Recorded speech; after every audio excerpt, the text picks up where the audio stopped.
আলহামদুলিল্লাহ আলহামদুলিল্লাহ আলহামদুলিল্লাহ। তো যাই হোক, আমরা কিন্তু এস এম মিলন ভাইয়ের আইডিতে কিন্তু কন্টেন্ট মনিটাইজেশন নিয়ে আসতে পেরেছি আর কি। 1 মাস কিন্তু কমিউনিটি গাইডলাইনের আন্ডারে কাজ করে কিন্তু আসলে এটা আনা সম্ভব হয়েছে। বড় বড় পেজে কিন্তু কন্টেন্ট মনিটাইজেশন দিচ্ছে না, সেটা আপনারা সবাই জানেন যে এখন পর্যন্ত অনেকেই পায়নি পুরোনো পেজগুলোতে। আপনারা যদি কমিউনিটি গাইডলাইন মানেন তাহলে অবশ্যই কিন্তু কন্টেন্ট মনিটাইজেশন পাবেন।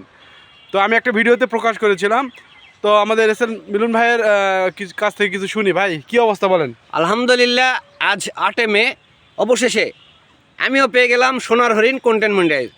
সম্পূর্ণ কৃতজ্ঞতা আমার এই যে ছোট ভাই আহমেদ জুয়েলের রানা, সার্বক্ষণিক আমার পেজটি দেখভাল করেছে, তার প্রতি আমি কৃতজ্ঞতা প্রকাশ করছি এবং আপনাদের ভালোবাসায় কিন্তু এটা সম্ভব হয়েছে। তো সবাই অরিজিনাল কন্টেন্ট আপলোড করেন, ইনশাল্লাহ আপনারাও পাবেন কন্টেন্ট মনিটাইজ। এখনও যারা কন্টেন্ট মনিটাইজেশন পাননি তারা জাস্ট কমিউনিটি গাইডলাইন মেনে একটা মাস কাজ করুন। কি করবেন সেটাও বলে দিচ্ছি। প্রত্যেক দিন নিয়মিত ফটো আপলোড করবেন, টেক্সট আপলোড করবেন, লং ভিডিও আপলোড করবেন, প্লাস রিল ভিডিও আপলোড করবেন। দেখবেন আপনি কিন্তু খুব দ্রুত কন্টেন্ট মনিটাইজেশন পেয়ে যাবেন। অবশ্যই রিল ভিডিওগুলো 15 সেকেন্ড প্লাস হতে হবে।